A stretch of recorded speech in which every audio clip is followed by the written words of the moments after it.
Hola, buenas tardes. Mi nombre es Elizabeth García y junto con mi compañera Laura Sofía Barbosa vamos a dar inicio a la actividad número 7, la sinapsis. Impulso nervioso. ¿Qué es un impulso nervioso? Es un potencial de acción que es un cambio también en el potencial de la membrana de la célula. A nivel físico es una descarga eléctrica que transmite el impulso nervioso conduciendo información de una neurona a otra, las cuales están estableciendo una sinapsis. Pero ¿cómo se da todo este proceso? El potencial de acción inicia desde el cono axónico, se da un cambio de polaridad de la membrana celular, a esto se le llama potencial de la membrana. En la membrana existe una diferencia de potencial eléctrico, pues en su interior celular tiene un exceso de carga negativa y en su exterior carga positiva. La diferencia de carga varía en cada célula, por lo que el potencial de la membrana oscila en un promedio de menos 70 y menos 70 milivoltios.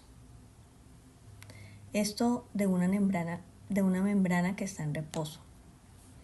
Entonces, el potencial de acción es desencadenado por la apertura de los canales regulados por voltajes. Estos canales son de sodio y de potasio.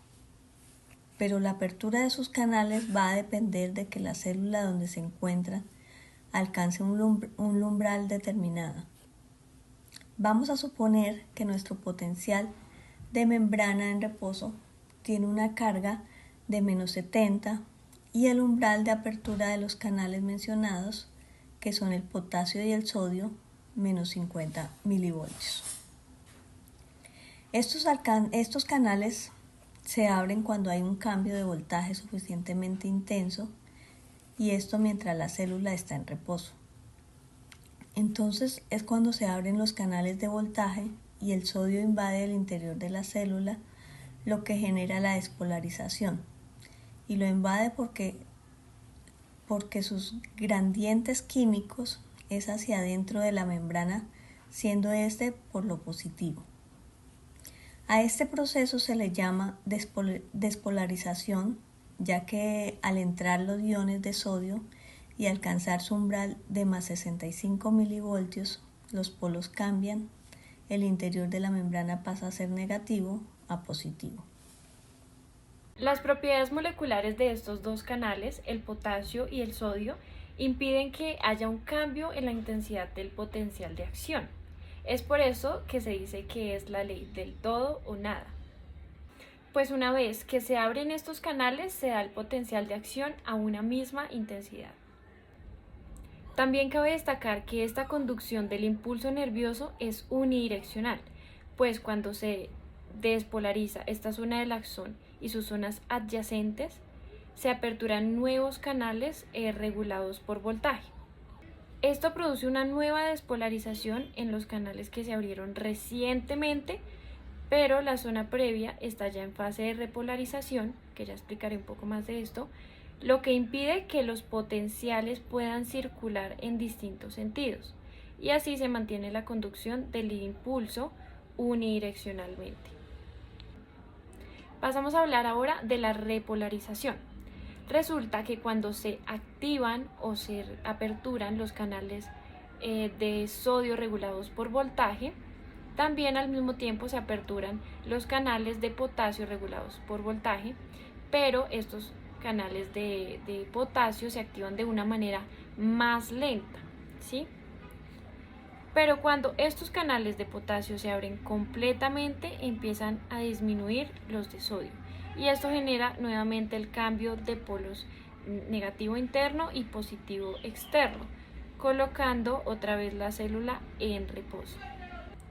Para explicar un poquito mejor cómo sucede esta repolarización, existe algo llamado bomba de potasio, que lo que hace es que de forma activa introduce dos iones de potasio al interior de la célula y saca 3 iones de sodio, ¿sí? Esto hace que el interior se negativice y genera la llamada repolarización, es decir, hace el cambio de polos nuevamente, negativo interior, positivo exterior, y la célula queda nuevamente en reposo.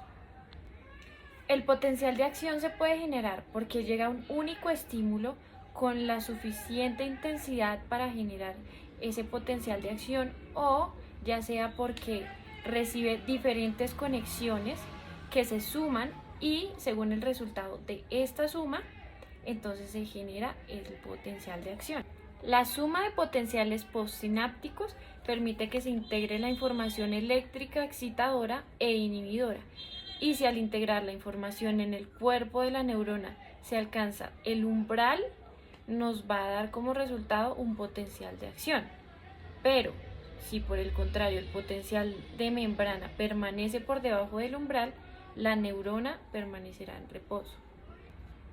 Existen dos diferentes procesos de suma de potenciales postsinápticos, los cuales son suma espacial y suma temporal. La neurona es capaz de sumar los distintos potenciales postsinápticos integrando una misma respuesta, proceso al que se le denomina suma espacial. Entonces, si al sumarse los potenciales se alcanza el umbral, entonces se genera un potencial de acción. Como es suma espacial y son varias las conexiones que llegan a una sola neurona, se conectan desde distintas dendritas, ¿sí? Diferentes dendritas. A diferencia de la suma temporal, que su sinapsis radica como en una sola conexión, en un solo lugar, y la diferencia radicaría en que el tiempo en que llegan los potenciales de acción se da de forma intermitente, ¿sí? Cuando son transmitidos por la terminal sináptica en la neurona con la que se establece sinapsis. Cada uno de los potenciales de acción genera un potencial postsináptico excitador, y si estos intervalos se generan en un intervalo, valga la redundancia, de tiempo menor a 15 milisegundos, la neurona puede sumarlos para generar una respuesta única. Con esto damos por terminada la exposición. Muchísimas gracias por su atención.